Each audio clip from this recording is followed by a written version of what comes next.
여러분 반갑습니다. 영혼의 치유, 육신의 치유 창조 힐링입니다.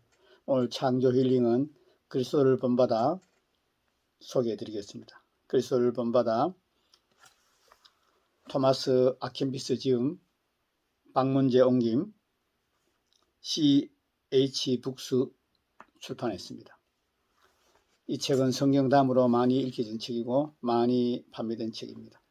그리스도를 본받아 토마스 아킨피스를 간단하게 소개해 드리겠습니다. 토마스 아킨피스는 1380년 독일 쾰른 근교의 캠벤에서 태어나 1471년 92세 나이로 네덜란드 암스테르담 근처에서 수도사로 평생 그리스도를 본받는 삶을 살다가 주님께로 갔습니다.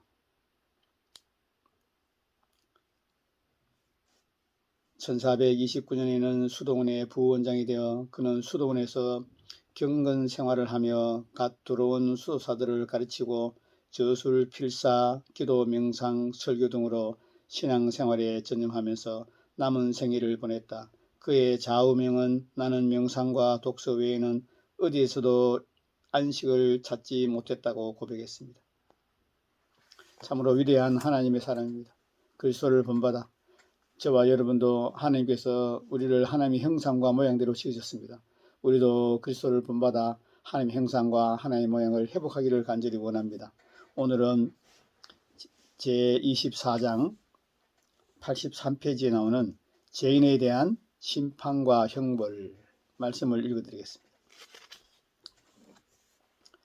무슨 일을 할 때마다 장차 최후의 심판날에 저 지엄하신 재판장 앞에서 당신이 한 모든 일들을 해명해야 할 것임을 생각하십시오. 그 재판장 앞에서는 그 어떤 것도 숨겨질 수 없고 뇌물로 매수하는 것도 불가능하며 변명이라는 것은 전혀 통할 수 없습니다. 그 재판장은 오직 공의로 심판하실 것입니다. 불쌍하고 어리석기 짝이 없는 사람아, 당신은 이따금 성난 사람의 얼굴만 보아도 두려워하는 사람인데 당신이 저지른 모든 죄악을 다 아시는 하나님 앞에서 도대체 무엇이라고 변명하며 당신의 모든 죄악에 대한 하나님의 진노를 어떻게 감당하려고 하십니까? 왜 당신은 심판의 날을 대비하지 않습니까? 그 날에는 아무도 다른 사람을 대신해서 변명해 줄 수 없고 각 사람이 자신의 짐을 감당해야 하기 때문입니다. 지금 이 땅에서 당신이 하는 수고는 열매를 맺고 당신의 눈물은 하나님 앞에 연락되며 당신의 탄식은 하나님 앞에 상달되고 당신의 슬픔과 당신의 회개는 하나님 앞에 당신을 정화시켜 줍니다. 당신의 탄식은 하나님 앞에 상달되고 당신의 슬픔과 회개는 당신의 죄를 없이하고 당신을 정화시켜 줍니다. 지금 이 땅에서 인내하는 사람에게는 자신을 정화시킬 수 있는 아주 좋은 기회가 주어져 있습니다. 해악을 입을 때에는 자신이 입은 해악보다 자신에게 해악을 끼친 사람의 악에 대하여 더 마음 아파합니다. 자신의 대적들을 위해 진심으로 기도하며 그들의 잘못을 마음으로부터 용서합니다. 자기가 잘못했을 때는 지체하거나 망설이지 않고 즉시 주님 앞에 회개하고 용서를 구합니다. 화를 내기보다는 불쌍히 여기는데 더 빠릅니다. 기회가 있을 때마다 자신을 쳐서 자신의 몸을 하나님이 기뻐하시는 거룩한 산제물로 올려드립니다. 우리의 죄를 그대로 내버려 두다가 나중에 내세에 가서 형벌을 받고 고통하는 것보다는 지금 여기에서 죄를 정화하고 악을 끊어내는 회개가 더 낫습니다. 그런데도 우리는 육신에 대한 무절제한 사랑으로 인해 미혹되어 스스로 속고 있는 것이 현실입니다. 주님, 당신의 죄들이 아니면 지옥의 불이 무엇을 연료로 삼아 영원토록 활활 타올 수 있겠습니까? 이 땅에서 자기 자신을 쳐서 자신의 육신을 복종시키지 않고 도리어 육신의 소욕을 더 많이 따를수록 나중에 내세에서 받을 괴로움과 고통은 더욱 커질 것이고 지옥불을 타오르게 할 연료는 그만큼 더 많이 제공될 것입니다. 어떤 죄를 지었든지 간에 자신이 저지른 바로 그 구체적인 죄의 결말은 혹독한 형벌을 받게 될 것입니다. 이 땅에서 게으르고 나태하게 살았던 사람들은 불붙은 막대기에 쫓겨서 정신없이 내달리게 될 것이고, 먹기를 탐한 사람들은 견디기 어려운 굶주림과 목마름으로 고통을 당하게 될 것입니다. 이 땅에서 사치와 쾌락에 빠져 살았던 사람들은 불붙은 역청과 고약한 냄새가 코를 찌르는 유황으로 뒤범벅이 된 불못에 빠져 허우적거리게 될 것이고, 시기와 질투로 점철된 사람은 미친 개들처럼 구슬피 울게 될 것입니다. 모든 죄악은 각각의 죄악에 합당한 형벌을 받게 될 것입니다. 이 땅에서 교만하게 살았던 자들은 무엇인지 하나도 알 수 없어서 혹독한 혼란과 혼돈 속에 빠져들게 될 것이고, 탐욕스럽게 살았던 자들은 지독한 가난과 궁핍으로 극심한 고통을 맛보게 될 것입니다. 지옥에는 1시간 고통받는 것은 여기에서 100년 동안 가슴을 찢고 통회하고 참회하고 뉘우치는 것보다 더 괴로울 것입니다. 여기에는 힘들고 괴롭더라도 중간중간 쉴 수 있고 친구들의 위로를 받을 수 있습니다. 하지만 지옥에 떨어진 사람들에게는 쉼도 없고 위로도 없습니다. 그러므로 지금 여기에서 자신의 죄를 꼼꼼히 살피고 애통하며 가슴을 치며 회개하시기 바랍니다. 그러면 심판의 날에 저 복된 사람과 함께 담대하게 설 수 있게 될 것입니다. 왜냐하면 이 땅에서는 스스로를 낮추고 사람들의 판단에 복종하였던 의인들이 심판날에는 자신들의 괴롭고 압제하던 자들을 쳐서 일어나 경고에 서서 그들을 심판하게 될 것이기 때문입니다. 심판날에는 심령이 가난하고 겸손한 사람들은 큰 담대함을 갖게 되지만, 교만한 자들은 사방에서 엄수 빼오는 공포에 휩싸이게 될 것입니다. 심판날에는 이 세상에서 그리스도를 위하여 기꺼이 밀어난 자가 되고 멸시받고자 하였던 사람이 참으로 지혜로운 사람이었다는 것이 드러나게 될 것입니다. 심판날에는 모든 환난을 인내해서 감당하였던 사람들은 기뻐하게 될 것이고, 모든 사악한 자는 자기 입을 봉하게 될 것입니다. 심판날에는 경건한 사람들은 기뻐하게 될 것이고 불경건한 자들은 통곡하게 될 것입니다. 심판날에는 이 세상에서 온갖 쾌락과 즐거움을 누리는 삶을 살았던 사람들이 아니라 자신의 육신을 죽이고 괴롭게 하는 삶을 살았던 사람들이 정말 기뻐 뛰게 될 것입니다. 심판날에는 보잘것없고 초라한 옷에는 광채가 나고 빛을 발하게 될 것이지만, 화려하고 고급스러운 옷을 입은 옷은 빛을 잃게 될 것입니다. 심판날에는 초라한 초가집이 온통 금으로 장식된 궁정보다 더 칭송받게 될 것입니다. 심판날에는 끝까지 변함없이 참고 인내하여 믿음을 지켜 산 것이 세상의 모든 권력을 누리며 산 것보다 더 큰 만족을 가져다 주게 될 것입니다. 심판날에는 단순한 순종이 세상의 모든 지혜보다 더 높임을 받게 될 것입니다. 심판날에는 순전하고 깨끗하고 선한 양심이 박사들의 철학보다 더 큰 만족감을 가져다 줘야 될 것입니다. 심판날에는 재물을 경멸하는 마음이 세상의 모든 보화보다 더 소중히 여기게 될 것입니다. 심판날에는 기도에 창념하였던 것이 호의호식했던 것보다 더 큰 위로가 될 것입니다. 심판날에는 말을 많이 하지 않고 침묵하며 살아왔던 것이 다행이라고 생각하며 기뻐하게 될 것입니다. 심판날에는 거룩한 행실이 많은 아름다운 말들보다 더 가치 있는 것으로 여겨지게 될 것입니다.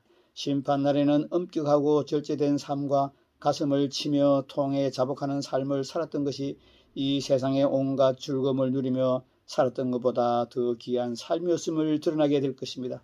그러므로 장차 큰 괴로움을 영원토록 겪게 되지 않기 위해 지금 여기에서 작은 괴로움을 감당하는 것을 배우십시오. 당신이 나중에 내세에서 무엇을 감당할 수 있는지 지금 여기에서 먼저 분별하고 검증해 보십시오. 지금 여기에서 잠깐 작은 괴로움조차 감당할 수 없다면 어떻게 장차 큰 괴로움을 영원히 감당할 수 있겠습니까? 지금 여기에서 잠깐 작은 고난조차 참아낼 수 없다면 어떻게 장차 지옥불을 참아낼 수 있겠습니까? 당신에게 주어진 두 번째 삶에서 모두 다 기쁨을 누리는 것, 즉 현세에서 세상의 즐거움을 누리다가 내세에 가서도 그리스도와 함께 왕노릇 한다는 그것은 있을 수 없는 일입니다. 즉 현세에서 세상의 즐거움을 다 누리다가 내세에 가서도 그리스도와 함께 왕노릇 한다는 것은 불가능한 일입니다. 당신이 지금 이 순간까지 온갖 부귀영화를 누리고 살아왔다고 해도 바로 이 순간 죽음이 당신을 찾아온다면 당신의 그런 삶이 당신에게 무슨 소용이 있으며 무슨 유익이 있겠습니까? 그러므로 하나님을 사랑하고 섬기는 것을 제외한 모든 것은 헛된 일입니다. 전심을 다해 하나님을 사랑하는 사람은 죽음이나 형벌이나 심판이나 지옥을 두려워하지 않습니다. 왜냐하면 온전한 사랑은 하나님께 나아가는 것을 보증해 주기 때문입니다. 하지만 죄 짓는 것을 즐거워하는 사람이 죽음과 심판을 두려워하고 겁내는 것은 전혀 이상한 일이 아닙니다.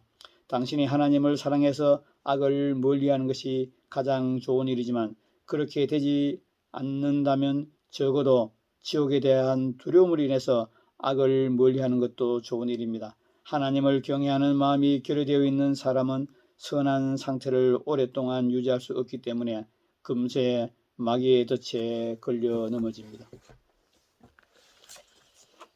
여러분, 오늘은 그리스도를 본받아 토마스 아킨비스의 책을 소개하고 있습니다. 제24장 죄인들에 대한 심판과 형벌을 제가 읽어드렸습니다. 여러분, 저와 여러분은 죄인 중에 대개수입니다. 신약 성경의 3분의 1을 기록하고 하나님을 위하여 예수님의 길을 갔던 처참한 고통과 고난과 수많은 매를 맞고 감옥에 갇히고 죽을 고비를 여러 번 겪은 사도 바울의 고백이 여러분 귀에 들리지 않습니까? 나는 대괴수입니다. 사도 바울의 고백이 나는 대괴수라고 고백했습니다. 저와 여러분은 어떻습니까?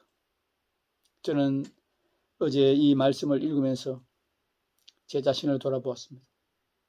심판날에 하나님 앞에서 주님, 죄가 왔습니다. 주님, 저예요. 말씀드릴 수 있겠습니까? 저는 어제도 말로 실수를 했고 회개했습니다. 주님,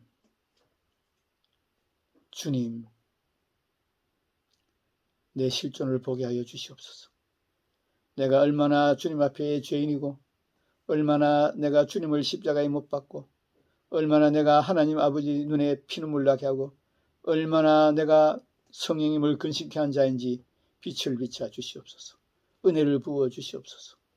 내가 얼마나 하나님 중심이 아니고 나의 중심 삶을 살고 있는지, 내가 주인된 삶을 살고 있는지, 육체의 정욕, 안목의 정욕, 이생의 자랑에 빠져서 살고 있는지 빛을 비춰 주시옵소서. 주님의 은혜가 아니면 내 실존을 알 수가 없습니다. 주님의 빛을 비춰 주시 않으면 내 실존을 볼 수 없습니다. 내가 내 실존을 보고 주님 앞에 통회 자복하고 회개하고 죄를 이기는 자, 세상을 이기는 자, 하나님 말씀대로 사는 자 되기를 간절히 원합니다. 여러분 함께 기도합시다. 함께 주님을 바라봅시다. 오늘은 토요일입니다. 내일 주님 전에 나가서 찬양과 예배로 경배 드릴 때 하나님 앞에 주님 일주일간 온전히 살았습니다 고백할 수 있는 사람이 몇이나 있겠습니까? 주님 일주일 동안 주님 말씀에 합당한 삶을 살았습니다 고백할 사람이 몇이나 있겠습니까? 주님 보시기에 기뻐하는 삶을 사는 사람이 몇이나 있겠습니까? 주님 불쌍히 여기주시옵소서. 여러분, 창조 힐링 구독자 여러분, 이 방송을 시청하는 여러분, 저와 여러분 죄인 중에 괴수 중에 괴수입니다. 날마다 저와 여러분은 몸을 쳐서 하나님 기뻐하시는 거룩한 산제물을 올려드려야 됩니다. 너희는 이 세대를 본받지 말고 마음을 새롭게 함으로 변화를 받아 하나님의 선하시고 기뻐하시고 온전한 뜻이 무엇인지 분별하라. 이는 너희가 들을 영적 예배니라. 여러분, 그리스도를 본받아 토마스 아킨피스의 책을 구입해서 날마다 한 장씩 읽으시고 여러분 반드시 이기는 자, 세상을 이기는 자, 말씀대로 사는 자, 하나님 뜻대로 살다가 천국에서 하나님 심판대 앞에서 착하고 충성된 종이라고 칭찬받는 저와 여러분 되기를 간절히 원합니다. 여러분 그리스도를 본받아 토마스 아킨피스 책을 꼭 구입해서 읽으시고 특별히 부모님은 자녀들이 읽게 하여 주시옵소서. 그래야 자녀들이 절대로 지옥 가지 않도록 자녀들이 대학 다니고 성공하고 박사학위 따고 세상에 인기 있고 유명한 사람이 될지라도 자녀들이 지옥에 간다면 무슨 소용이 있겠습니까? 부모님 여러분, 자녀들이 반드시 천국에 갈 수 있도록 그리스도를 본받아 이 책을 꼭 사서 읽고 함께 은혜 받기를 간절히 원합니다. 오늘은 그리스도를 본받아 제24장 죄인에 대한 심판의 형벌을 읽어드렸습니다. 여러분 구독하시고 좋아요 눌러주시고 공유하셔서 천하보다 귀한 영혼을 구원하는 데 동력해 주시기 바랍니다. 구독하시고 끝까지 시청해 주신 여러분 감사합니다.